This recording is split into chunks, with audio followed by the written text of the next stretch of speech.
Together here January 5th. It seems like I haven't seen most of you since last year. Nice to see you. Georgia, come on up. We're going to do the Pledge of Allegiance. If you would lead us with that, if everybody could stand, we would appreciate that. Georgia, it's all yours. I'm going to bend this to you. Ready? Nice and loud. I pledge allegiance to the flag of the United States of America and to the republic for which it stands, one nation, under God, and indivisible, with liberty and justice for all. Now return to your homework. Yeah, go back to that homework and tell Mama you did that. So, Michaela, if you could do a roll call, please. Janetti. Here. Krenz. Here. Morosky Brown. Here. Carter. Here. Turnbull. Here. Great. We have a full quorum, into the new year. It's good to see everybody. So next thing, if I don't think anybody is new here, we have frequent flyers. So number 4 on the agenda is the approval of the agenda. It's pretty straightforward today. On the main agenda, there's only 2 things. It's addendum for the Downs on the agreement to put signs up there. And the second one is a moratorium on data centers. So that is the only 2 main things. I will ask when we get to those 2 things if you want to speak on them besides anything else. So we'll go from there. So with that, I'm looking for approval of the agenda. Those are the only 2 things on the agenda. Do I have a motion to go forward on that? So moved. So moved. Do we have support? I'll support it. Okay, we have a motion supported. Any other discussion? I think we can do this. All in favor, say aye. Aye. All opposed, say nay. Great. We have an agenda. Now we'll go to public comment. If you have comment on anything but those 2 things on the agenda, again, on the Downs, the agreement to put signs up there, and 2, the temporary moratorium on data centers. I'm going to open it up on those. If you want to talk about anything else other than those 2, this is the time. Going once, anybody here would like to talk about any of those things other than that? Great. How about online? Why don't you let them know how to raise their hand online? Sure. Yeah. Thank you, Mr. Mayor. Anyone that's listening online that would like to make public comment, we'll ask that you look at the agenda and call in on the toll-free number. Once you're in the meeting, we'll ask that you raise your virtual hand by pressing *9. At this time, there are no callers in the meeting, Mr. Mayor. Okay, great. No hand raisers. Excellent. Was there anybody online at all? Yeah, you got looks like half a dozen right now. Great, good. So they're online. They're just no hand raisers at this point in time. Great. So with that, I will close off public comment. Let's go to written communications. I showed like 6 pages, 4 of them from Jeff Schneider. We got that before, so it's another iteration of that. So make sure if you got that in your package, there's 6 pages. The package does include the reference letter though as well. That's correct. The reference letter that was from Hunter Pasteur, I believe. So you are correct. We had it previously without the reference letter. So good point. In addition to other. Right, document. Yep, correct. So that is what you have in your package. That's online. Anybody can see those 3 different letters from total of 6 pages, 4, 1, and 1. And the other 2 were about open the streets, a whole bit of close the streets. I know it was about the downtown. So I tried to be in the middle, but yes, there were 2 on that, and it's online. You can see that. With that, let's go to the next deal is consideration of approving the consent agenda. Again, pretty straightforward. You just have minutes and bills and departmental reports, and we're going to .gov. So we're changing our domain around here. So you're doing that administratively. A special event for the art house for the art market and the chili in the Ville. Special event, I think, is in February. Those are what's on the consent agenda. I'm looking forward if there's anything to add or delete from this. One comment is it appears our diligence site, if we go through, we see the city council minutes in 6A, but if you go to the external site, they're not linked. So we just need to add that linkage. Okay. Just so that anyone at home would have Yep, access. I'll work on that. Right. But I may add that I suggest we just move that forward. In fact, we can move it forward. I was not able to read it because mine never showed a link. So I couldn't read the minutes at all. So move it forward To the next meeting. Okay. I was unable to, and of course, anybody in the city wasn't able to read it at all, so. Yeah, and it's not, I talked to Michaela, it should not be a big deal. It's just moving it to the So next. we just approve 2 in the next meeting. Yeah. Part of our consent agenda. So I don't know how that wants to be handled, if that is an amendment to remove item A or just make a notation on by A. I'm open to how to amend it. Tony? An amendment to remove items. Okay, Okay. we'll remove that from this one. We'll put it in the next deck. So with those changes, anything else on the consent agenda? Great. I'm looking for a motion to approve the consent agenda with the, as amended by Barbara Morosky Brown. Do we have that Motion to motion? approve as amended. Great. Do we have support? I'll support. We have support. Any other discussion? Seeing none, all in favor, say aye. All opposed? Okay, we have a consent agenda now. Presentations. We are not there. You're going to have a presentation in a second, but not on the presentation section. Public hearings, we have none tonight. Unfinished business, we finished it all. I'm always happy. One of these meetings, I'm going to say we didn't finish our business. Now, new business. First one is amendment to the Downs agreement for the signs on the fence. If you would allude to that, and then I would ask your guest to come and give us the presentation on that. It's all yours. Good evening, Mayor, council members. Before you tonight is a request from Hunter Pasteur to amend the development agreement to allow temporary signage additional to what the zoning ordinance permits. So the zoning ordinance has standards for the quantity and size of temporary signage. Just based on the nature of this planned unit development, the size, number of units and buildings, the standards in the ordinance don't necessarily seem to meet the need of this project. And so that's why the developer is requesting this amendment. The developer's attorney drafted the amendment. It was reviewed by the city attorney. It's in your packet for action this evening. The developer has a presentation that they'll go through. It'll be up on the screen in a moment, but it'll show a type of temporary signage that they're proposing. I think the main crux of the request is, as it is in the packet, is fence signage. So they'll describe why they're doing that, what its intended purpose is, and I guess the extent of the deviation they're proposing to, or they're attempting to show that in Exhibit N, which would be a new exhibit. They're calling that typical temporary signage information. So it describes the different types that they're proposing. If you have specific questions relative to the request, happy to answer them. But again, the developer will run through a brief presentation. Great. And quite honestly, we'll be taking fences down here soon, in spring down on River Street and others. So a lot of these will be moving around in temporary locations. This is not a long-term deal. This is short-term because they're getting that done. Is that correct? I will mention there is a new piece of information at the dais this evening. I met with Councilmember Morosky Brown this afternoon. We discussed a number of items relative to this request.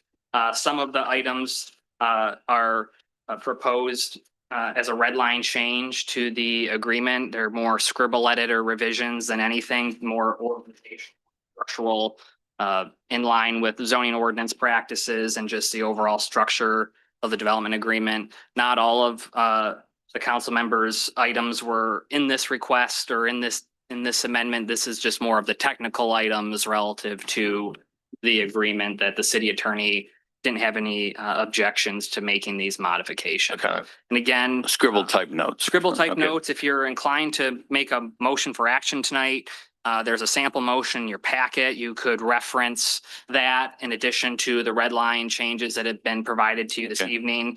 The only other item, Exhibit A, that's in the agreement is the Exhibit A from the Second Amendment that you approved in October. Since that time, Toll Brothers recorded an amendment to the Secretariat Master Deed to divide or create the additional units for the single family. So that legal description has been updated. Again, the area of the legal description in the agreement hasn't changed. It's just what that area is describing, those additional condominium units. The description. You could reference that update to Exhibit A in your motion as well. Okay, great. And we're not quite to the motion. We're going to hear this great presentation from your guest, I'm sure. Great. Can I Yes. Just Go. following up. Sure. The reason for the scribble edits that you see, one is related to changing it to 3.3 instead of 3.2. 3.2 was the architectural section Mhm. of it, and that included deviations that are permanent. And so, Saying these are temporary 3 point. yeah, so it was a reasonable place to put it, but 3.3 made more sense because these are temporary Sure. deviations, which is a variance, a Makes temporary sense. variance, which there's not barely such a thing. So that's that. The reason that there's redlining in A, B, and C is because there are not exceptions being requested for well, I'll get into that first. So the administrative part of it is already covered in the ordinance. So all it was doing was designating different people, which, you know, versus the way it's written as city manager or their designee, which would be Justin. So that was just cleaning that up so they didn't need to have a separate exemption or there's no confusion. So it doesn't change what happens in this. The last I would say is that I still think 1C is not needed, but our city attorney wants that. That covers an area that's in section, still in the same article of the zoning 2101 under enforcement, under K, and 2101 D3 and D6I. That already covers enforcement. The enforcement, as it was written by our city attorney, is actually more punitive. And I didn't think it needed to be, you know? So anyway. Okay. I suggested it just be like everybody else if they had a violation of the ordinance. And it's not horribly more punitive, it just is more. So Gotcha. Good. anyway, is that a fair Yep. Absolutely. addition? Okay. And I think we wanted also to clarify, I don't think we're thinking punitive. We're thinking in a way that because it's a banner that is alongside a street and a sidewalk, that if, for instance, it were to come unpinned down and the thing were, let's just say, flapping in the street as an example, that in a high wind, we could just go take it down for safety and we wouldn't have to go through a process. So it wasn't trying to be, Okay. you know, it is more restrictive, but it was trying to make sure that it's an element that's in the street or near the street. And you just want to be able to take it down if something funny happens and then without having to do a process if it's a safety issue. So that was. Okay. Yeah, so that would, It's a shorter notice period. So Yes. the zoning ordinance has 5 days. This would be 3 days, and it allows for email notice as opposed to regular first class mail. Yeah, notice. So if it's an emergency, a health and safety risk due to disrepair, and that would be the example of it blowing in the street, we just go take it down right then and we talk about it later, which just. And we makes give it sense. back to you. And we give it back to you. Yeah. Make more sense. And by the way, this is probably good to put in Justin's hat because he's revising this sign ordinance. So if this is more of a preferred language in that revision that's going to be proposed or posed to the planning commission, that would be good to, does that make sense, George? Yep, it Yeah. does. One tactical edit while we're reviewing these, just for consistency, we changed 3.2A to 3.3. So in section C, we reference 3.2A, we should change that to 3.3. Yep. That was my last. Sorry. That's okay. Got it. That red line I'm glad button, that You got it? asked that. Did you already do that? I have that. Okay, you got it. Good. There's my substantive John. update of the day. Thank you. Thank you. I'm gonna head out, guys. I've done my work. Okay, you've done your work. So we'll hear a presentation and then we'll have any more discussion on the motion and then we'll do any amendments to that motion going forward. So your presentation, I think you're queued up. Is you queued up, Ken? Yep. Ready to go. Let her rip. Good evening. I guess I would just start by wishing everyone here a happy new year. I appreciate the opportunity to be back before the council this evening. I know that we have an exciting year ahead at the Downs, starting with future public dedication and public opening of the River Park, which we hope to celebrate together this May. The completion of the Central Park, which is scheduled for the fall of this year. And then obviously the continued progress, which you continue to see on the residential components in all aspects of the project. So we're very excited by where we are and where we're going and this calendar year and into the future. I'm here tonight, as Justin described, for a very limited and specific purpose. During the development process, just to give you context, we learned that the Northville signage ordinance does not permit temporary fence wrap marketing sign as typical for many of the communities in which we develop in. And so therefore, in consultation with the city and in being consistent with the terms of the development agreement, the remedy here is to simply seek a very simple amendment to the DA, which is before you and which has since been edited, which I just saw a few minutes ago. As outlined in the planning director's memo, the amendment does allow for the fence wrap, but it provides certain restrictions and protections for the city. So one was a cap on duration running through December 31st, 2028, and can only be extended with permission from previously the planning director, now as redlined, the city manager and his designees.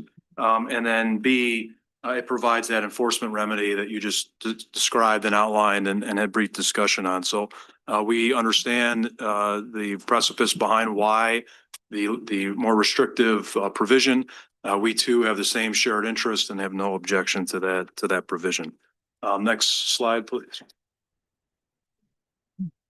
So this is obviously, I think everyone here is familiar, but this is a map of the northern section of the development, Ville, Griswold, and then Katy on the north. The pink highlighted area that you see is an outline of the fence location in which we intend to add the fence wrap. So this area includes the Katy Street frontage, but it also includes a very limited area on center just north of Beale Street. There are no current intentions to add the fence wrap in the blue highlighted area, but as the project does advance, there may be a future and logical need to add fence wrap in those locations that are identified in blue. And thus we've included that possible future area in the exhibit that's included in the amendment. Next slide, please. So this is just representative of the intended design for the fence wrap. Note that the design and the renderings and the messaging is still under our own internal review, so it may change. However, the overall representation and color scheme will not change materially. And this is kind of the basis for how we're going to refine and edit that design. And our expectation is that we'll be submitting the final draft to the city in the next several weeks. And then the planning director or the city manager and his designee can then decide and make final approval on our submittal, consistent with the languages that they. Next slide, please. So we, so we plan to advertise the various components of this project in the areas in which they're going to be developed. So for example, if we're working our way from west to east along the site plan, the apartment building, which we call 200 East Katy Street, that wrap would be placed at the apartment site, which is what you see on the screen in red. The Central Park wrap would be placed in front of the Central Park location, which you see in green. And then the for sale residential marketing wrap would be located along the fence fronting the for sale residential portion of the development, which you see in blue. And I think as the mayor just alluded to, and as I'm looking at this diagram, you know, the lineal footage of coverage is going to vary, and it's going to actually reduce dramatically as we complete the Katy brownstones, which you see there in that beige orangish color, labeled 1 through 7, because this spring we will complete construction on that building. We'll then take down the fence and we'll open up the public sidewalk there. So this is an evolving process, and that's why the amendment was designed to provide that flexibility for the city review. Next slide, please.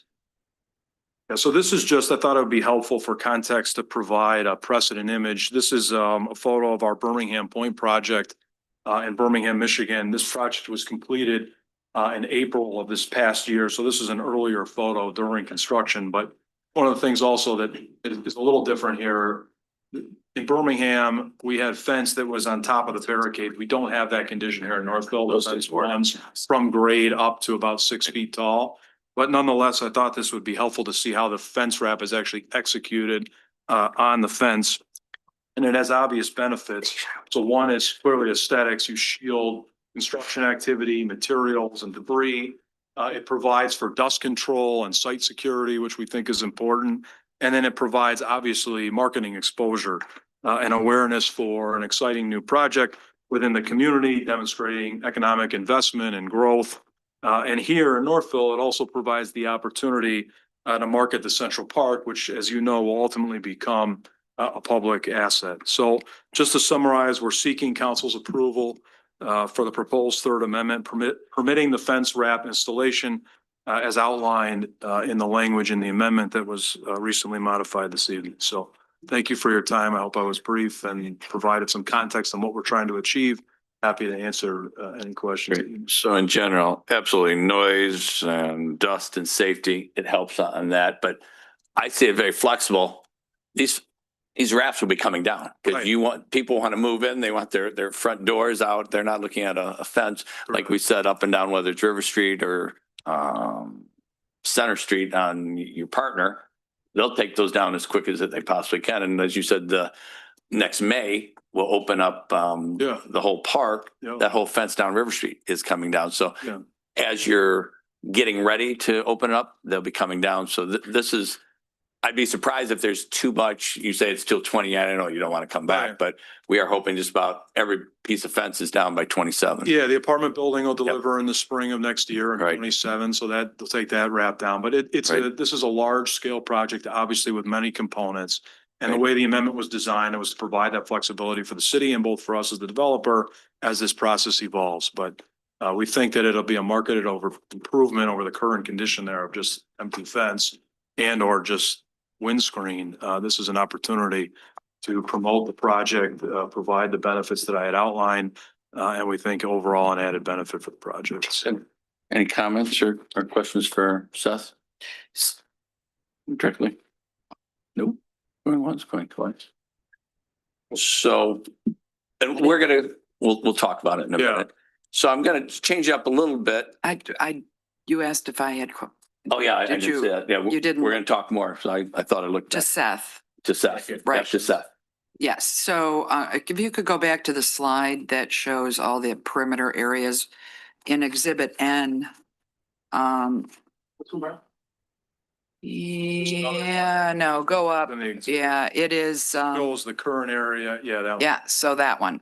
Yep. So what we have in Exhibit N, which I want to talk about with my fellow council members, but what we have in Exhibit N is not even close to what is in Exhibit N, page 1. Exhibit N, page 1, which that is the exhibit, attachment to the agreement. It only, when I say only, it's still a very large area. Use in its perimeter signage in pink in the packet we have. Right. And it shows it along East Katy and a small portion of South Center. That's it. Now this expands it at least twofold. Well, wait, let me just clarify. Okay, Sorry. So what we're proposing right now is the pink area. Trying to be as clear as possible. The Which that's pink what's in area. the packet. Yeah, which is Correct. what's on Right. Katy and what's on Center Street. Seth, I got a laser pointer. Oh, sorry. What I outlined here is just to speak to the issue that was brought yeah, up by the mayor, that the project, this is done, obviously, so there's nothing going here. That the project is going to evolve. And the way that the agreement is written, it provides the city flexibility if there's changes to where the fence wrap is gonna be. yeah, well, I don't think it does in terms of what your intention is, because when you put something like this in as part of a development agreement, it's formal, it is, and it would be interpreted by anybody that read that initial, that it is along the perimeters you have in pink. So, I know we're going to have more discussion on this, I hope, We are. on this particular one.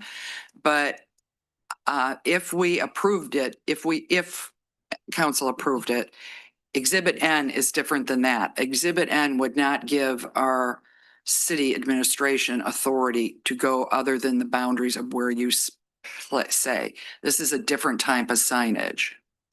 For the So- concept isn't it to come to the city manager and to the planner. Okay. Yes, Can't see him over there. and if you do look at the amendments in red in subsection A, one of the things that was changed allows the city manager or his designated representative to approve temporary signage on the property in locations other than depicted in Exhibit N. Right. And so that specifically does work on that. But I don't know how this is going to go related to this part of it. Well, that's what we have to discuss. But I would say, just for clarity, in the future, when somebody picks this up, that would need to be substituted. That's what's being presented to us, and it's in the packet. So I really I don't see why Seth would have a problem switching it out, because it just shows a different area. And you No. have the understanding with Justin that as a change other than the pink up there on, what is this, N? So we would just, what Councilmember Maraski Brown is proposing is we would just replace the image here, that's here on the screen, would replace the one that we currently have. And Yeah. Just go back No into the problem with that. package. You know, Yep. if it's approved this way, go back into the. Yeah, and I'm not saying it will be, but I'm saying if it No, was, yeah. I just think for transparency, that that seems, sense. it seems reasonable, given we're saying Yeah. there's discretion and now we're seeing Reasonable. what that means. Just for clarity, didn't we get this update with that slide at about 4:30 today? That would be a packet. Yeah, it was Update. sent to council as a courtesy because the Yeah. presentation came in to And get you up to speed. Yes. And I don't know if then, everyone had a chance to and look. then in the Right. public deck, it gets updated. Right. Mhm. Good. Yeah, You're in agreement to that. Yeah, that's fine. Okay. but again, I'm not assuming, and you'll hear my comments on it, that, you know, it gets approved, but if it did for this particular one, All this at one, yes. oh, no, I No understand. reason to. That I understand. Okay, I just want to But make sure just- that's clear. yeah. That wasn't my intent. Other questions for Seth? Yes. Okay. And we had a discussion, we've talked about this too. So we're looking at yours tonight, but I'm looking at the whole site, you know, so Toll Brothers doesn't come back. We are looking at this one time, Yeah. looking at the whole 49 acres. You don't have a problem with that, do you? No, I'm just speaking for us because I don't speak for Toll. I got you, Yeah. but to Yeah. give them the same opportunity. No. Absolutely. I think the clarification was that as the agreement was originally drafted with Exhibit N, it only applied to what is commonly referred to as the north property. Right. So the red line version that you have at the dais gives the city manager or his designee the authority On to both. approve it. So it does, it fixes that It fixes issue. that. If Does it council not? were to approve it, it fixes that Okay. issue. Okay, Trying to make sure. that's a really significant change. Yes.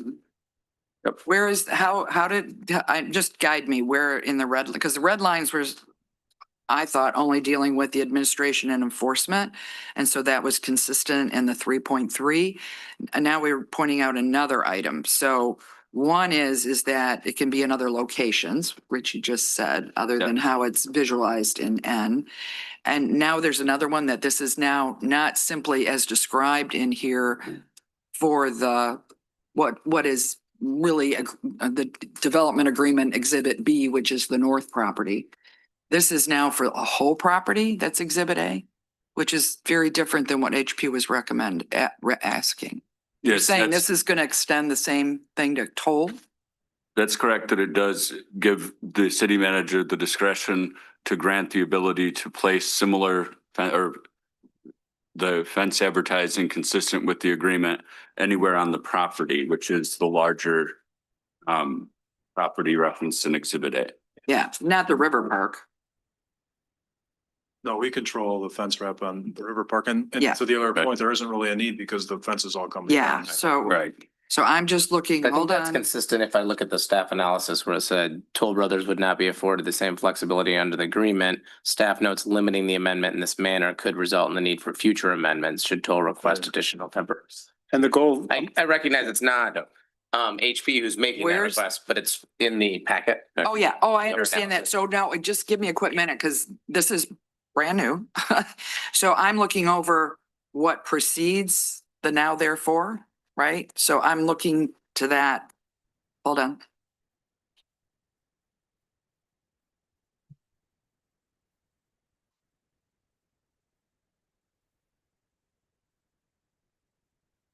Yeah, so when I'm in recitals A, and this isn't me nitpicking, this is new, right? We're just hearing about this now. So, and it includes, it's HP, this is the HP property. Or an editor, and then HP property includes a certain parcel of real property that at the time was owned by the city, by which it had an option to purchase. And then I guess, and I asked Justin this question, so I'll direct it to Justin. Justin, my understanding was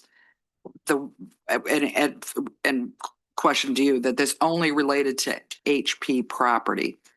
That was how it was originally drafted with the language in subsection A referencing Exhibit N. You and I discussed earlier that the recitals reference the entire property per, they refer to Exhibit A, which is the legal description for the entire, in recital A, the last sentence, Exhibit A, and is referenced to herein is the property. So that's the whole 48 acres. Right. So the new language in subsection A, so the second sentence says the city manager or his designated representative may in his sole discretion approve temporary signage on the property, which would be the whole 48 acres in locations other than depicted in Exhibit N. Okay. Did And you go through that today? You and Barbara, or is this new since your discussion with Barbara? We discussed what the property was as referenced in recital A. right, which was only the HP portion, which essentially Okay. is the north portion, Exhibit B in the development agreement, which is the north property. Okay, Good. so what's good for the goose is good for the gander. So Yep, I'm not that's- opposed to it, but this is. I'd like to be equal with Yeah, I that. was gonna say, I would argue that we should treat them the same.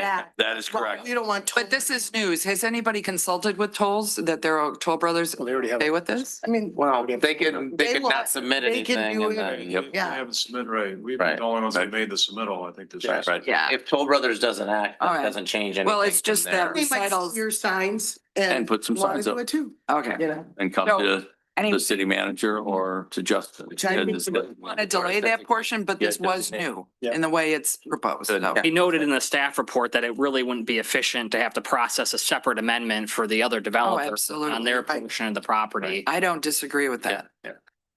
Good. Any other questions directly for Seth on this? Good.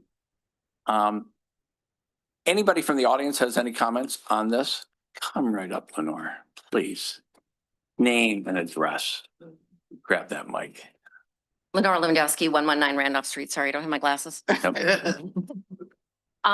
So first of all, I just want to say, I understand their need to advertise. I get it. And we've seen that. We've seen these fence reps on developments in other parts of the city. I'm glad for the presentation because I wasn't quite sure how it was going to look. And that wasn't in the packet. So what we saw tonight was help to clarify that a little bit. But what it did clarify for me is it looks like one huge sign across Katy Street to me. And that just seems like a lot. So in the other signages, fence signs that I've seen for other developments, I feel like it doesn't take up the whole area. Mr. Herquist said this, it would help with site security, but I kind of feel like you'd be blocking the building. I don't know if you see through those signs, because obviously we don't have those signs to look at, but I feel like it would be blocking the building. So I'm not sure how that does help with site security. I only heard discussion tonight about the fence signs, and in the packet, they reference or they show pictures of the smaller ground signage. So I'm not sure where that will be used. And again, I know you guys can't answer my questions, but just things to think about. And then the last thing I think is that Katy Street, I believe, is in the HDC. Am I right, Barbara? And so has anyone talked to? Portion of Griswold. Or Portion of it. yes, but No, all of East Katy. all of you, Katie, yeah. I know. So I don't know if anyone has consulted with anybody on HDC. I'm sure that Justin has done his due diligence and looked at ordinances, I hope. I don't know what the guidelines say because I didn't specifically look at that, but I do know that, you know, it is in the HDC and they do have some sign ordinances, although I don't know if they apply to temporary signage. But I guess my big thing is I feel like it would be huge all along Katy Street if it was totally solid. And that I'm sure, that to me is not welcoming. It's more closing off. Thank you. Thank you very much, Lenore. Anybody else from in the chambers here? Once, twice? Okay, anybody online with a hand up at this moment in time? There are 29 viewers watching the meeting at this time, Mr. Mayor, and there are no callers online. Okay, great. They're getting information today. Super. So I'm closing off public comment on this. So any other comments?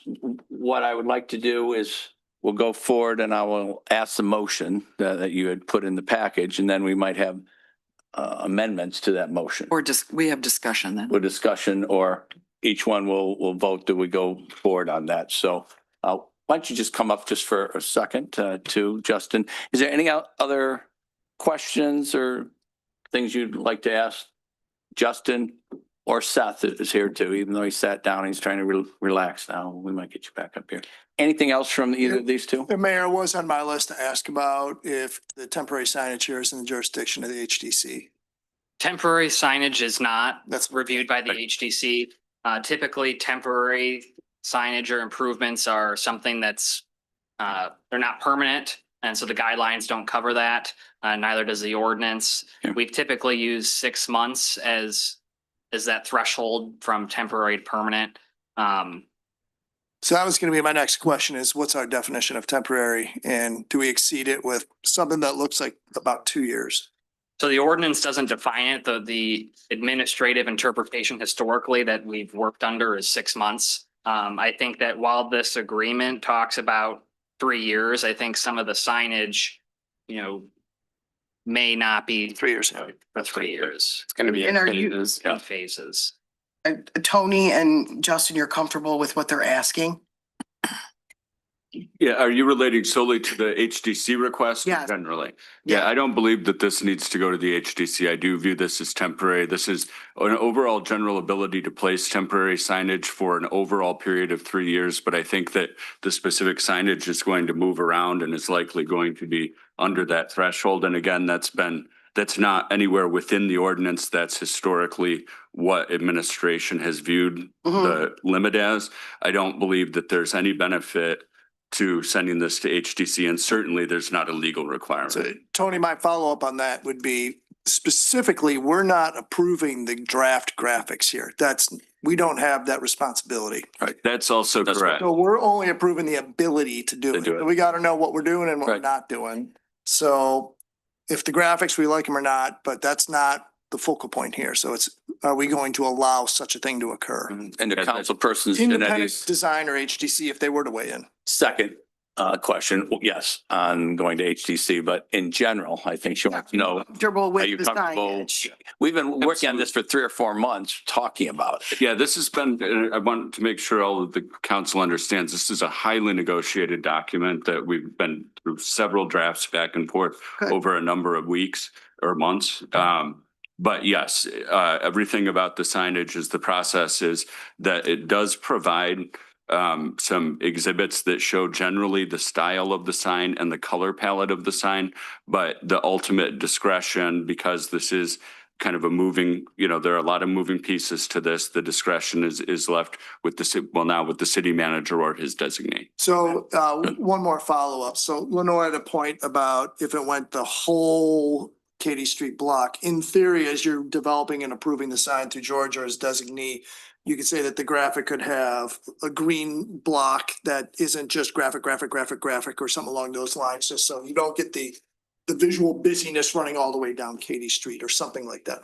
Yeah, You have the ability to do that. I do think that is within the discretion, but also understand, obviously it's not going to start until east of the Delano. And then then there's a short period until after Central Park as you're moving eastward. And then the subsequent portion where the brownstones are. That won't be there much longer. Those are, as you see, they're moving along very quickly. So with that, if there was even an opportunity, it'd be very short-term in nature, but it's within his discretion That's to limit all that. to tease out that. And as we said earlier, some of these will go down pretty quickly. Right, they will. People want to go out from their front door and you might have some white space in between. It might not be one big banner like they have in Livonia or Plymouth or Detroit. I was talking to Duggan earlier today. They wrap the whole thing in about twice as high, but that is not what we're looking at. Right. Yeah, Absolutely. And getting in and out of there. that's where I was gonna go is just given the nature of the signs and the way you've broken up with the Central Park, the 200 East Katy and then the Yep. pre-sales. They had, My assumption would be if I look, it's not one going across that entire pink line. It's Right. gonna be one in front of the Katy Street, one in front of the Central Park and then Breaks in another. between That- potentially. Those might be longer, but. On the street, natural breaks in the fence. Right. Good. and then Justin, I'm sorry, Yep. one question. So Please. what, as far as we decide tonight whether or not these signs are allowed, you're not gonna keep coming back and asking us colors, shapes, sizes, the people on them. That's gonna be at the discretion of the people who work for the city, right? Correct. It would be the city manager and he may designate that to me. Got it. So- Okay, thank you. I'm done. Excellent. Super. I would agree with that. Anything else that you'd like to add? I would just say there is a sample motion in your staff report. And again, if you're inclined to approve the red lines that were at the dais this evening, you could add that to the motion.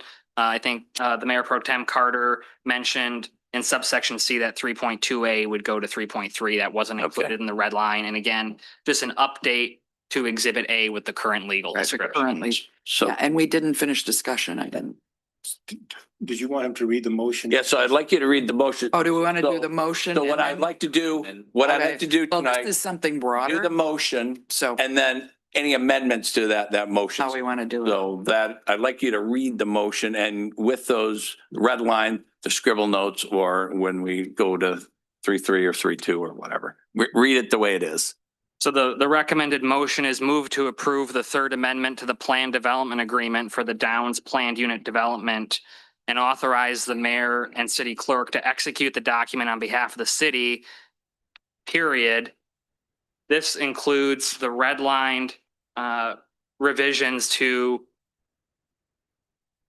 the new section 3.3 that were provided to dais with the addition of section 3.3 and subsection C, and also updating the legal description in Exhibit A of the amendment. Okay. So Reflect the updated. I would like to start with that motion, then we're going to try to see if we need amendments. So I so move that motion is on the table. So I'm giving that motion. If somebody wants to support. Support it. Okay, so we support so it. Then we're gonna go break in like 3 or 4 different sections. If we, if we want to add that, we'll put that in. So I have a motion too. discussion item on what's being omitted. Yep. So that's why I was saying I don't know if you wanted to do that before or after. So And I I- would say, why don't we vote on this? And then if you think something's admitted, we will. no, this is discussion. Then now it goes to discussion. I know we're doing it a different process because we had some confusion last time, and this will be easier for staff to make sure we know what, if something has changed, we'll know what was changed. But the main motion is on the floor. The main motion stays on the floor. There's discussion on anything about this from council because it's now with council. And then council is free to make amendments to the main motion. Right. Each amendment will be handled in turn. If an amendment is made, proposed, if there's a second, then there's a discussion on that, and then there's a vote on that issue, up or down. That amendment then would stack on to the main motion. If it votes down, it goes away, and then we keep moving through any changes like that, eventually getting to the main motion. If it has any amendments, that's the final vote of the night. So right now, it's open for discussion or amendments, and then it goes to the main motion. Is that right, Mr. City Attorney? Yep. Yes, that's exactly right. Okay. So there's a motion on the table. It's seconded.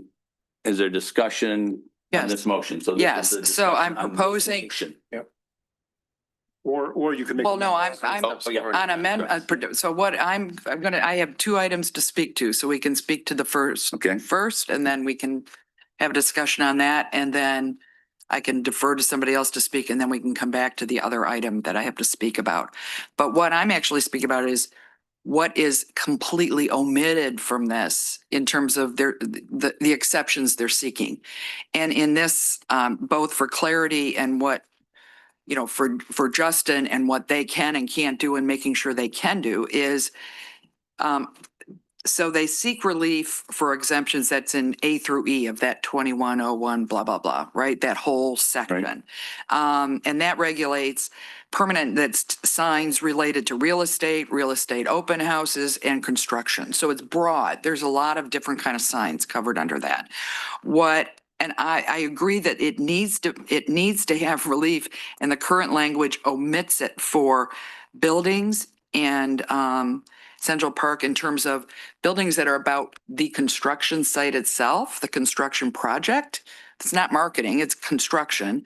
And then also for sale signs. Unfortunately, the way it's written in our sign ordinance, you can correct me at any point here, provide clarification, Justin, is in other districts, it's like 1 sign is allowed. And that's just not the relief that they should be getting, because you've got something, for example, like the apartment building that fronts 3 streets, right? So if you had a sign, for sale sign, which could extend beyond this other topic of this marketing sign, they don't have relief for it. because they don't specifically ask for it. Exhibit N only covers on page 1 and 2, the marketing signs, which I call billboards. And then the other pages relate to the sales center signs. I'm talking about actual for sale signs and construction signs that we see all over town. But this is a unique site, and I think it does need some relief. So here I'm going to walk through. This is for what it basically does is omit the exceptions they need, I think, for real estate, property signs, for sale signs, and construction site signs. Not marketing, just construction site signs for both commercial and residential properties. That includes the multi-use, which residential, ones that are all residential. There's many, many buildings in there. And they're going to sequentially be going for sale, those units at different times. So I think that it needs they need relief that should be flexible and tailored to a large scale site. And here's specifically the type of language I'd be looking for to add to this. Is construction and for sale signs for residential and commercial space that needs to specify the maximum number of signs for multi-use and multifamily buildings and individual units within those buildings. I say maximum number of signs because currently it would only allow them one, and that is they need more than that, right? And that would be for ground signs that would include language that specifies, just like our ordinance does now, but it's too restrictive for their needs, is the general on-site location and placement for the individual buildings, either on or in properties. And also the in meaning and, windows and stuff like that, because it covers that. A maximum number of signs, that would be obviously, as I mentioned, greater than the current limit of 1. For example, and then the maximum size and height of the sign. So patterned after what is already in our current ordinance, it's just insufficient for their needs. It's still large. It's a maximum of 20 square feet and a maximum, of the sign, which is a pretty good size sign, and it's 10 feet high. So it's doing that. So that would be the one, is making sure that it's clear that we're also giving them exceptions for construction and construction site signs with some parameters around it. The other is the time limit. I am very much opposed to a 3-year limit. Nobody else gets a 3-year time. This is essentially 3 years. It's through December 31st, 2028, I believe. So the way it's handled for every other developer, real estate agent in town is upon issuance of a certificate of occupancy or the property sold. And I don't know what would be the appropriate technical language. It's already in our current ordinance. It would just be adapted for them, but it does limit it to us. That is limited to the building or unit. So as a building, everything's sold and every construction's done, he can't have signs there anymore, which is the same every place else. And that is just silent on that. And then the other is the issue of they have something in Exhibit N that is about a directional sign. It's silent on it, but I'm assuming they want to put that directional sign other than on the property that is for sale itself, right? Which makes sense. Here's where it is. It points in the direction.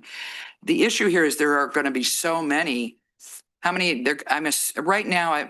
So the sales center, which is in Exhibit N, actually that is covered under Article 18. That's where sales center. It's a permitted use, like in a model, right? So these are for the signs. None of the signs they're proposing, I don't think, would be anything other than what's in our current ordinance for sales centers. However, we don't want to end up with, even though it would not be the developer's intention, to have sign blight. Okay, there's 4 open houses. There's 4 sales centers because we've got 4 different units and they're stacked up. There's nothing here about the limit or duration of those at all. Now, we wouldn't want to go with what's in the current ordinance because the current ordinance says it's an open house and supportable sign, equivalent directional sign. That is not what they need here, right? It just wouldn't work.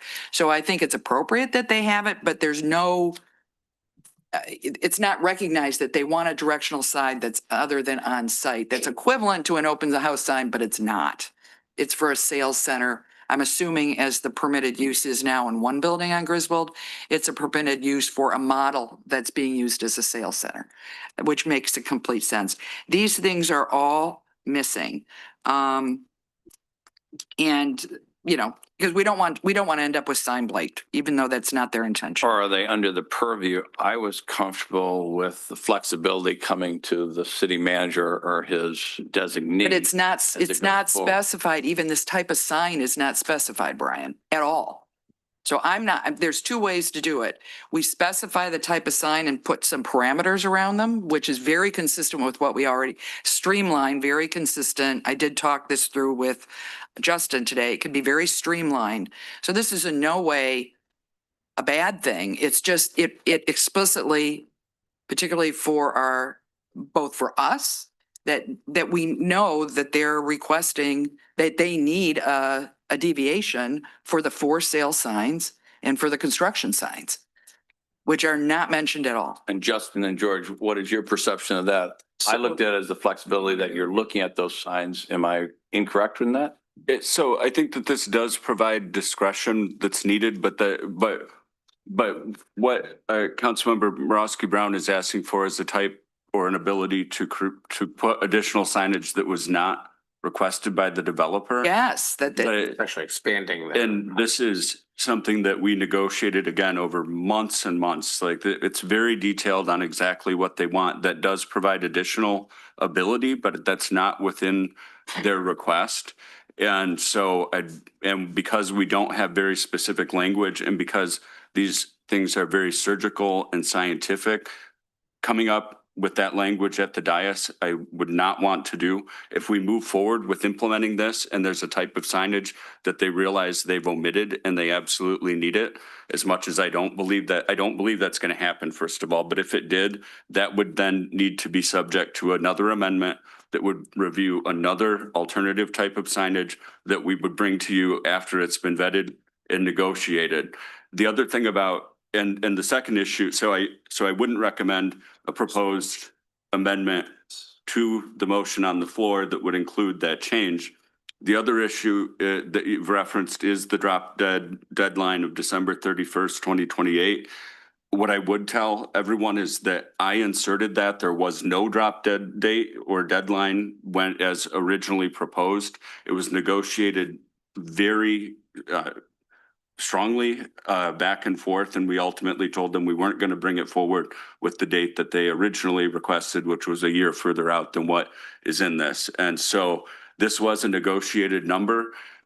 It is longer than what we would typically have in our zoning ordinance and what we would typically, or in our sign ordinance rather, and what we would typically have at developments.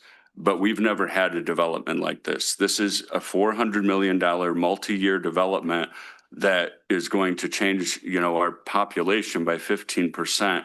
And so it's very unusual.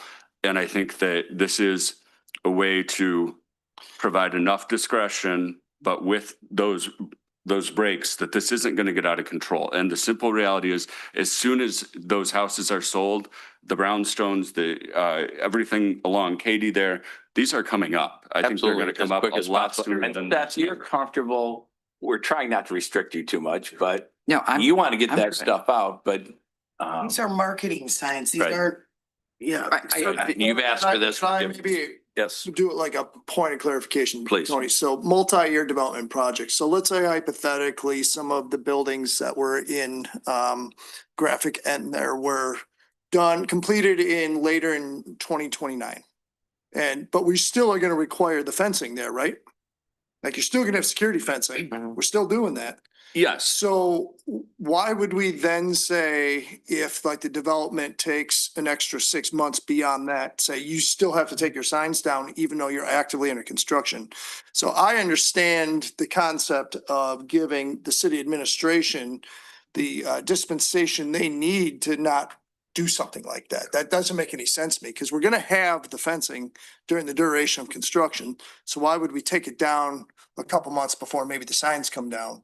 It just doesn't really make much sense to me. Just leaving the chain link fence exposed. I think We're that's gonna need accurate. that for security anyway, Mhm. right? And dust mitigation and a lot of other. And. different- So Yeah, I mean, I don't want 3 years, but if the project, we all know going back years that the project could take years or 5 years to build out, who knows? So I'm in support of giving the administrative staff the flexibility. Yeah. the flexibility they need without Hmm. putting any further permutations into the text. No, but that would be, if I'm interpreting what was said by Councilmember Morosky Brown, she was actually providing additional flexibility Right, beyond the I'm- 2028. Because as I see it now, Letting me finish really quickly. Oh, I'm to sorry. say Oh, that you it were would go out until it was sold or occupancy had been granted. So I guess it's the a, question becomes, do we want to put a hard date on it? Or do we want it to be allowed to extend out until that sale is complete? Justin is dying Go to ahead, speak go too. ahead. Yes. I know we talked about that. So the drop dead date of 12/31/28, the agreement does give the city manager or his designee the ability to extend the date. So if they're still under construction at that date, we can make a determination administratively under the current language that the signage can continue.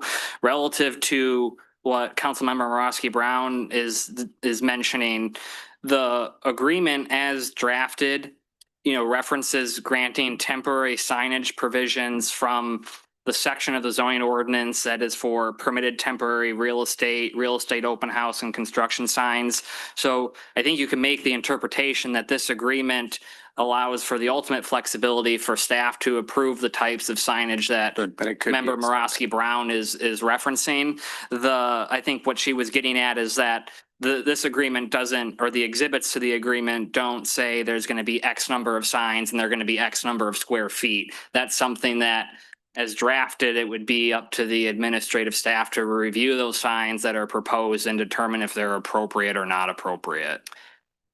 well, and it uses the term reasonably consistent, which is you could drive a truck through. Poor Justin having to interpret it. And then the exhibit N uses the term typical. And I believe that is that, but what I'm talking about is wholly different. I'm talking about this, which would seem to be a major thing on their site, is for sale signs and construction signs are not even mentioned. It only mentions a sales center, which is, you know what I mean? It's not even mentioned. So the flaw, I know it sounds like surgical and scientific work on this, but what was very unusual in this is when there's a deviation is usually spelled out, at least what sections it covers or what topics it covers, even if it's general. So it's correct that I'm worried and want to make sure it's clear that a type of sign that is a major sign type is clear that that's included. I don't see in the language that it is, or in the exhibit N that it provides any evidence that it is. So Are you talking about the fence signage or the ground signage? I am talking about, this would be ground signage that has to do with for sale signs and also construction signs. And you can see how those are handled for everybody else, under So front. A, B, C, D, E. They're in front of the place. It limits it. Like for example, I think the one is the apartment building could have one sign. I mean, if That's it. we're not calling it out here, is it a fair assumption that they have to follow, that it's not part of this deviation, so they would have to follow the rules as established in the ordinance, correct?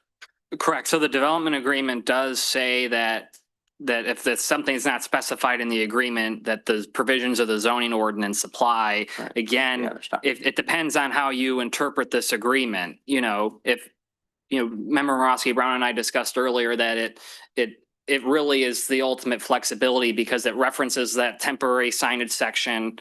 It's giving some examples of what the developer is calling typical, and then giving staff the ability to decide whether or not what they're proposing is reasonably consistent. So if the city manager or his designee say 3 signs on the apartment building is reasonably consistent with the agreement, then it wouldn't need to come back here. Right. So, and what happens is under 3.3, following from what he said, is that the project shall be developed in compliance with the temporary signage provisions contained in section blah, blah, blah of the zoning ordinance, except as follows. So what follows in that A, B, and C describes the exceptions. The exceptions note exhibit N, which is silent on anything to do with for sale or construction signs. So that would mean what's currently the provisions within the ordinance, this same section of the ordinance would be covered. Would still be in place. And I'm saying that given the scale of buildings, and the number of buildings, that I think something, giving them that latitude for additional placement on signs on these multifamily residential, multi-use, makes sense. And that's, Seth, your point? Yes, sir. No, I appreciate Councilmember Brown's comments and it was our interpretation and understanding as described by the city attorney and city planner. However, if for purposes of this discussion, we wanted to expand that to include for sale, construction and leasing signage, just for absolute clarity, because we all may be in different positions 2-3 years from now. I'm happy to agree to include that if that's helpful. and the two other items I mentioned with, for these particular signs, if we want to leave the time frame, that time frame sounds like that's where everybody's leaning, not me, but because I want it. What I also want to do is some equity and fairness to other real estate agents and developers in the area, right? So, but I understand this uniqueness. So if, I don't know what that diminutive language could be, that is clear that this is, you have discretion, but you also have discretion to limit the number of signs, right? So we don't want to say how many, we don't want to say maximum, it's going to vary by building, right? We don't know. So that really short language that makes it clear that something that you're able to do, but have put some parameter on it, a reasonable parameter. Justin, you are comfortable with the I am comfortable with the flexibility and not giving you even more. I know, realize this has been going on for 3 or 4 months. This wasn't last night they've come up with it. The lawyers back, but they wanted a little bit more. We wanted more. So we have been discussing this and Justin has lived this for about 3 months. I think legally, probably about 10 weeks or so on the final documents. So this is, we all have opinions here. We're going to vote, I'll do a roll call vote.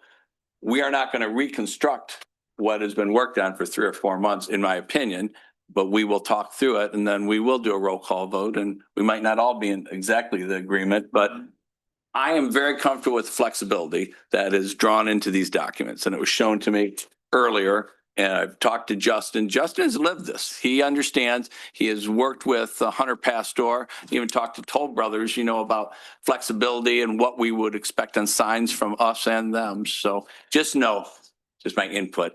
This is not a tonight thing. This has been months and months in the working and I am not one that's going to reconstruct it, but we will do a vote and we'll see what else has to be added or deleted from that. I think the clarification you could make is in the second section of subsection A on the red line version that you have where it says the city manager or his designated representative may in his sole discretion approve temporary signage of all types. You could add that language on the property and locations other than depicted in Exhibit N and so forth as it is in the agreement. Right. Are you comfortable with that? Yes, because this isn't about flexibility, Mayor, just to be clear. This is about, I believe, something they're precluded from doing that they should be allowed to do, which is different than flex. So I'm actually up in the flexibility part and making sure it's very clear. And I'm restricting a little bit. Huh? I got you. And I'm kind of restricting just a little bit. Well, no, I think you're conflating that it's already okay to do it. And I'm worried that it isn't. And there's as I just read. I hear you. So, okay. Yep. So go right Just ahead. to clarify, so Mr. City Attorney and Planning Director, you guys have what Mayor Pro Tem is proposing. You think it works the way it is, but the way she's proposing that amendment of shall include temporary for sale, that it works for you as well. Okay, so she's recommending, Councilmember Moraski Brown is recommending that in the red line that's been provided, there would be an addition of language between temporary signage, adding of all types, and then continuing on the property and locations other than depicted in Exhibit N. Again, if you think that is a valid clarification, I'm not opposed to that, but I really don't, and it certainly opens it up. It creates, I want the council to understand you're giving a lot more discretion to administration of all types, could be billboards. But obviously, I think we're trusting the intelligence of the administration to not do that. And we are granting that discretion to them. But I'm not opposed to that anymore.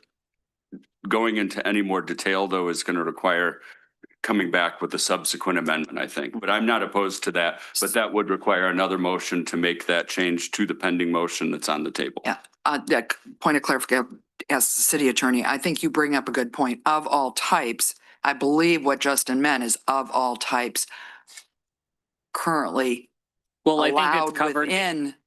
within this section section of the ordinance. 2101I1, which is referenced above.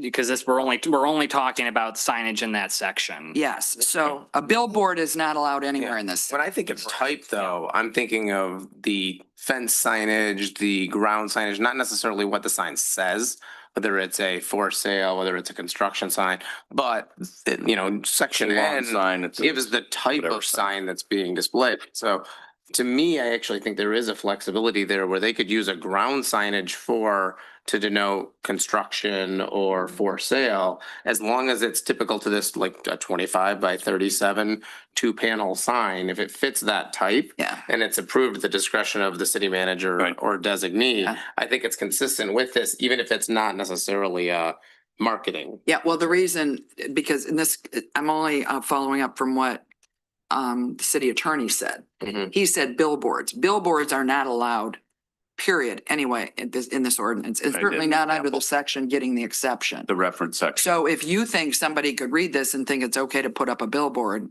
that's a problem, because that's not allowed in this section. No, and that's why we don't just do these on the dais. Yeah, No, at a no. last minute type, when you're changing a very scientific document, that is problematic. Okay. And so I can write legal opinions on that, but I'm comfortable moving forward with this as it is now, including adding that section though of all types. Well, and this was an omission that was just, it got I would say we omitted. don't need to add of all types because we're showing ground signage and several Exhibit types N within showed that. We're providing a number of different types here that you could then work I mean, with. does the It doesn't applicant even- think we're No. missing something here or Are you because they comfortable came with it? forward and negotiated what's in front of them, Right, we're, right? we're comfortable either way. We read it the way that the city attorney and the planning director had outlined, and it provides the maximum flexibility. Good. If the council feels the need to add of all types, because this is a fluid process and change and lead to their judgment, we're fine with that as well. Either scenario, is acceptable to us as the applicant. Good. Anything else to add? Lee? Well, I had a different topic, yeah. That was, Okay. remember I said there were two, but I thought we should work through this Okay. topic, so How many are we talking here? I said there were two, Okay, so we good. covered one. Good, so we'll do that. You have the notes so far, I what would we're going to add. or- I still, Yeah. and by the way, I could write an opposite. We could go to moot court on this, Tony, because I don't believe it's covered. So, Are you and so- looking for a motion to, No, I'm just closing it out. Finally. So closing out this in terms of the amendment. First, it was suggested we put in all types in. It now sounds, the leaning is to take in all types out. My suggested amendment would be temporary signage of all types in section 21.01I1. So that it just, and just that it's clear. If you all don't want to do it, I don't know, how do I remove that? If there's not a second, if there's not a yes. If there's not a second, so you Yeah, can put that so- motion. If there's a second, we'll vote on it. If not, we'll go to your number two. yeah, so I'm just gonna, Is that your motion for the well, amendment? for this particular Yeah, okay. part, yes. Is there a We support need for to that? restate that motion. I want to make sure we're clear on that. Yep. So this is amending the document we have at the dais that has the red lines and scribble on it. And it was, it was proposed initially by Justin, so I'm furthering that. Where in under A, 1, 2, 3, 4, 5, 6, 7 lines down, it says discretion, it's his sole discretion, approved temporary signage on all types. And then I would just say in section 21.01I1.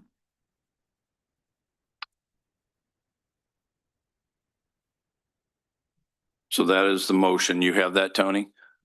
Yes. The amended motion. If we have support, we'll vote. If we don't, we will go to the next section. Do you have any support for that? I figured we were leaning towards not wanting it, but I just Okay. wanted to clarify Okay, so we can so move on, That's on the okay? table. Let's go to the other one. That's not a Still with shock. the- no, we're still with the major motion. We need to add these pieces to the major motion. So so this is my second. Okay. Which is shorter and less technical. Great. So this has to do with Exhibit N, pages, basically, was it 1, 2? Yeah, page 1 and 2. So this has to do with what characterizes a marketing sign. That's what Seth just characterized it. So this is the area, whether it's the pink area, right, that we had in our original packet, or also those areas that further clarify that and expand it in Seth's presentation. So my way of thinking this, first of all, I'm going to deal with each of the things. There were 4 rationales for putting it there. One was aesthetics. I'm going to get into detail on that, but I'm going to say this is advertising blight. And so, no, I don't think it's aesthetically pleasing. Dust control, that ship sailed. The dust control certainly along these areas, we've not had any. So I don't see it for dust control. Certainly a dust control can go up if needed, but there has been no dust control all along, for example, East Katy. Site security, I have to agree. I think Lenore talked about this, but I looked at site security as actually impeding it because you don't have eyes on the site. From off-site. So I don't think it improves security. Maybe it does there's specifics about Detroit, but in our environment, I think it hinders, not enhances. And I do agree, it's great marketing. So that was his 4th reason. And I think, that's the primary reason here. So, but that was I just wanted to go through those. But so I look at it as a lengthy commercial sign fence that's equivalent to a large billboard. And also it's allowed, I know it would be in different areas at different times. It's not 100% coverage, but it's a very long duration. But I just don't think that type of sign, it's never been permitted in Northville before. This is a huge scale on even if any of the segments. And here's the primary reasons why I'm going to give why I think it should be just not allowed. It's a large scale visual blight that is allowed nowhere else in the city, and it's not allowed in our ordinance. It hides or obscures observation of ongoing on-site construction activities. And it requests that the city give HP a commercial advertising advantage for the sale of their properties that are not afforded any other developer or real estate agent in this town. So and then this is, as I said, when I talked before, I think there are considerations we should give to expand certain things. Nobody's asked. Well, God help us, I hope we don't. But they would have to go to BZA to ask for that, or would have to have the change in the ordinance, Laura. Okay, so that's different than us sitting up here. That's also triggered by the fact that this developer is in a PUD and others are not, correct? Correct. Well, they can't go to BZA. But they're under a different governing stream. Actually, no, He was part of the DA. Well, no, on for this particular item, they are, and I digress from my other points here. Okay, so, but let's just go to that, is that they are covered under, like A, for example, they are covered under our current ordinance. They're not even though there are many, residential or now single-family residential, multi-use and residential commercial, which is commercial that those are in there. That is considered an other district. So it is current. They are currently covered under that section in the zoning ordinance. I think for because of the PUD, it comes to us and not BCA. No, the development agreement says anything that's specifically not in the development agreement follows the zoning Justin, you're ordinance. dying to say something. Well, that's correct. But to Member Krenz's point, the development agreement prohibits the developer from seeking a variance. So they have to come to council It's a for. different I agree. governing method than if a single site developer did something. So that's why it's going to have different governing body to decide on this. Well, a different governing body decides it, correct? Yes, that's my But point. I'm saying they would, So it's not a matter, I'm just to go a little Not a further, BCA. not that we're affording one developer a benefit that another one would get. This is a different group under a different governing structure than another developer in town. So I don't understand your point. Well, my point is that this is preferential. So if you go to But B, it's not. It's what Justin just said. This is the governing structure here, and this is the method that would take the applicant here in front of us. I believe that this puts other real estate agents and developers into a disadvantage, which we should not be doing from a public policy standpoint. Okay, We that's should- different. Yes, That's well, different. we're affording it to this developer and you're saying, well, it's unique, that, and all this. I don't mean unique development, unique in its structure of how approvals are made. I don't disagree with that. Right. What I'm saying is it's still from a policy standpoint. And we've also had to extract benefit from this developer that other developers don't. Yeah. So it's all part of the way the development agreement rolls out. Well, I don't, so the other is, I do think there's a good possibility that, in particular, it was helpful to see what, Seth, your presentation visual, because what it looked like to me, it looked like, if you think of, like a social media reel or short, video, because, the old things where you used to hold the book and you went like this and it looked like they were moving. So I think it's a driver distraction, which is not allowed it either. So I just, on every level, I don't think this type of what I call, I think it's advertising blight should be allowed at this scale. It's not one sign, one area of sign. It is a full length of roadways. And I just do not think it should be, so my amendment would be to remove I don't know what it's called, is the perimeter signage, that marketing signage. The fence signage.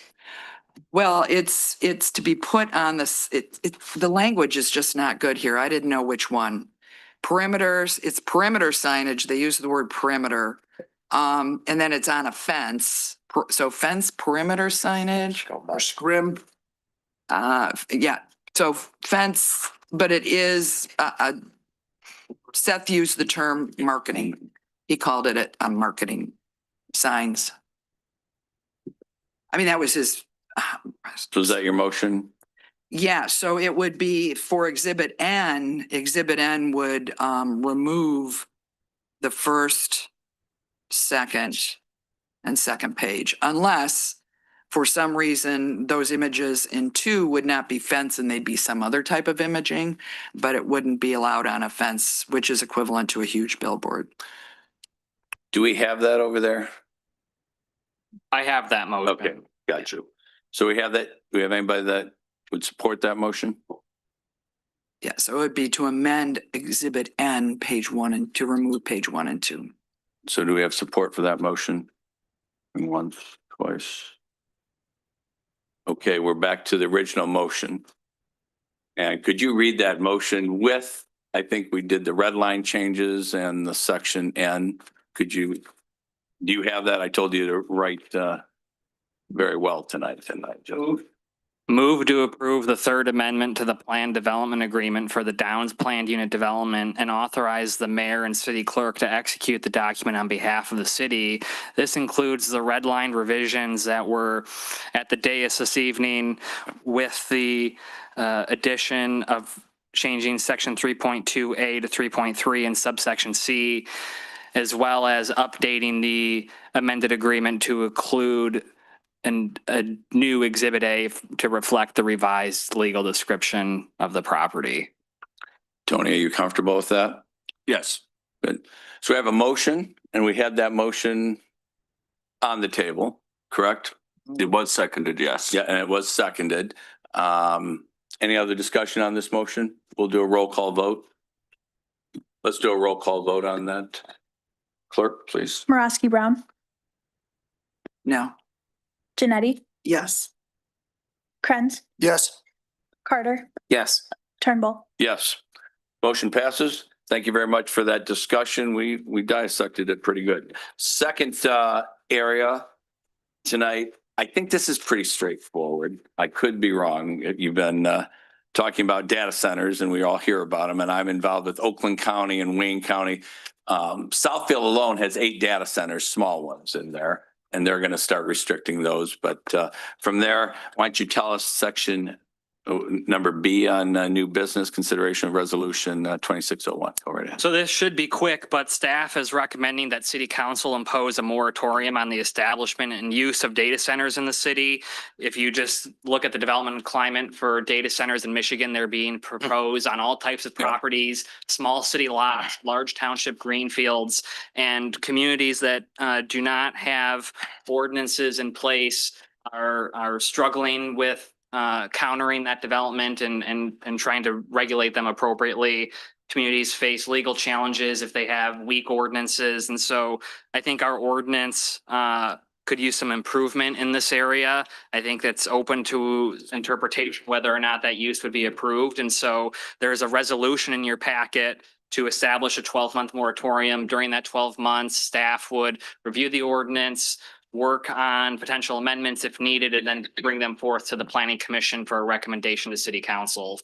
Great. And from my standpoint, dealing with the two counties and those in Michigan, those that didn't get in front of this, they're in the news right now because they're sucking their natural resources and what have you. So I believe this is a great time for the next year for you to write the correct ordinance. We put a moratorium on. This is just my opinion. We'll vote on it. But thank you for all the work on this. This is what we want to do. We're here because of our four rivers. We don't want those rivers sucked down to cool the computerization that's part of this big data. So that's part of it. Some of it's coming from rivers. I will say the city attorney did review the resolution and approved it as it is in your packet. Super. Thank you, Tony. Justin, functionally, does this become an overlay if you're gonna write the ordinance for that?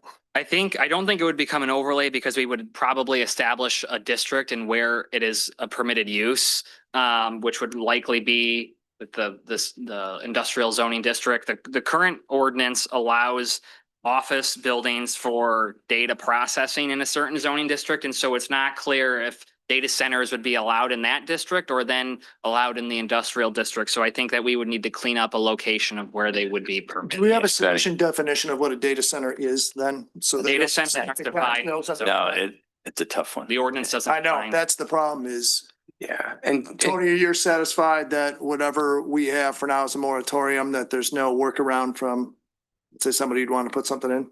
No, I mean, so why we wanted to do the moratorium, and again, Justin's idea, it's a great idea, was the way that we can initiate moratoriums legally is if they're for a reasonable period of time, which courts have determined that a year is reasonable, and if it's for a specific purpose, which ours is. We're going to look at additional ordinance, amending our ordinance to make sure we have plenty of defenses here. And so if they were to try to work around, it would be to facially challenge this moratorium. And I think that given the limited time and the scope and the purpose, I think that it's fully defensible, but within that time period, we'll need to come up with a solution. And it is those vagaries when you have these new types of uses that were never thought about when our planning or when our zoning ordinance was originally drafted or was amended last, is when you come up with these things like, well, it's got to be something. So is it data processing or what is it most akin to? Because where I think we often fall short in our ordinance, for years I've seen this, is we'll say, examples such as ... but we'll never think of the fifth and the sixth. That becomes the workaround, comes into BZA, we end up losing lawsuits. So if we have something that can come to you, it might be a little absurd, but let's say OpenAI comes in and wants to open a coffee shop with a server farm behind it. We still have the ability to say, no, this is our interpretation during the moratorium phase to say, this is what a data center is, and no, you can't. Yeah. And then over the course of the year, then we have to work on some kind of airtight language to prevent that into perpetuity. That's exactly right. That's Okay, certainly the good. intent. I'm good. Thank you. yeah. Thank you for this work So- for the past. I have one additional question. I mean, just full transparency, fully support. I'm glad we're being proactive and getting in front of this, making sure we don't have a loophole within our ordinances that allows us to be unable to properly manage developments in the town. But to put it on record, because where I could see a gap, we don't have any active plans or proposals for a data center or similar activity in the town today, correct? We do not. Okay, because I want to make sure no one could come out and claim that they had already filed or were in action, and then we were responding to that. So just wanted to clarify that up front. Being proactive. Yeah. Thank you. And I just think it's, when I saw this show up in the packet, I was surprised and just so happy. Yeah. You know, that we're so far ahead of, I mean, obviously we see it in the news. We know the consequences of having holes in our ordinance. Ordinances alone won't save us, right? But it is our first line of defense about ensuring what happens in our town is okay for our town. So thank you, you know, for your future seeing, Yep. and that. I had one that was related to the data center definition. We do have data processing is you mentioned it, you know, for that office.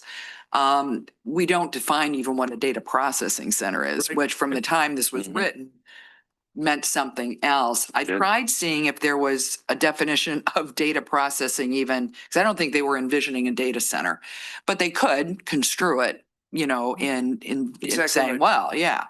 But yeah, it does, state of Michigan, when they talk about data processing, they're talking about protecting personal information. You know, when they define it, it isn't even in the realm of this. But I know others have already are at the forefront of trying to get ahead of this as well. In fact, wasn't this language from East Lansing or modeled from others that have This already was used modeled it? From other communities that have passed moratorium. Yeah, so thank you for that and also being ahead of it. And hopefully they're just enough ahead of us that that they can, you're not starting from square one in an ordinance. You can take a ordinance that's been heavily reviewed elsewhere and then put our own touches on it, because it can go in any area.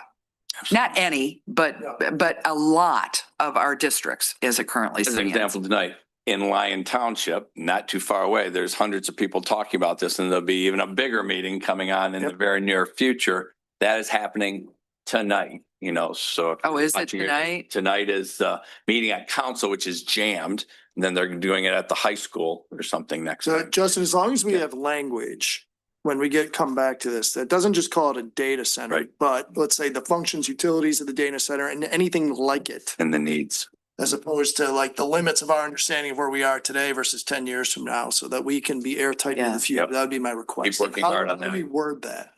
Yeah, if it looks like a duck, if it. Right.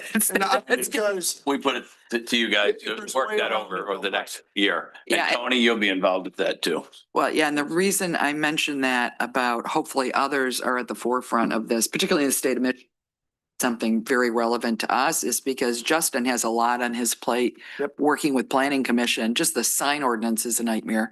So, and in addition to all the other things he has to do, so hopefully having a model ordinance that we can Absolutely. adapt will reduce your workload, but not the quality of what comes out of it. So, and hopefully the city attorney, you can help with that. So. As we've talked before, we And, are you know, as we- updating our ordinances, which are some 100 years old in here. So we're getting a little bit more modern. So before we have the motion, anybody that has anything to say about big data? Going once, going twice, good. Any hand raisers online on the data center? Not at this time. Mr. Good. Mayor. I don't mean good. It's good that they're in listening for this tonight. Good. 71 viewers. Great, excellent. So with that, could you read the motion that's in the package?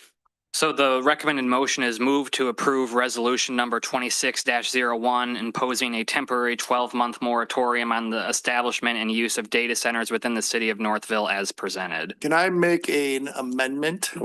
Data centers or like industry? Does that work? So you have a year to work on that. Okay, you're okay, Tony? I support that. Okay, Yeah, I liked your copy. Yeah, like.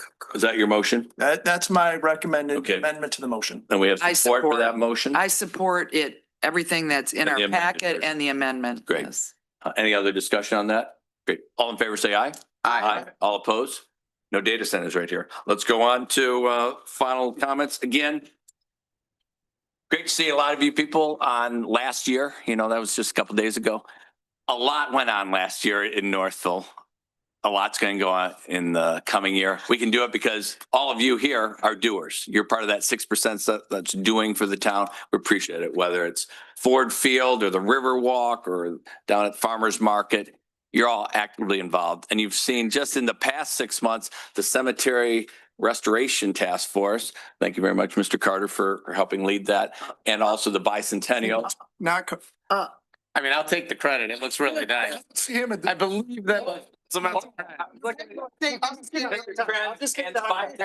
Committee. Just giving you a hard time. Which is just All good. ramping up. It's all good. And they have 30, 40 people on each one of these. Thank you for doing that. I thank everybody in Northville for making the activities happen. We can't do it. We are here just looking at policies and procedures. It's people that are doing it. So thank you. Thank you. I put you two together, the same two task forces. I was looking at him saying your name, and Mayor Pro Tem. That's all I have to say. Happy New Year. You know, get involved, reach out to all in the community, the young, the old, you know, civic concern. They're having some opportunities. If you have a moment once in a while, help out those around you, get through these times, especially in winter. It's a tough time after the holidays. So reach out. Thank you. Others. I'll be brief, Mayor.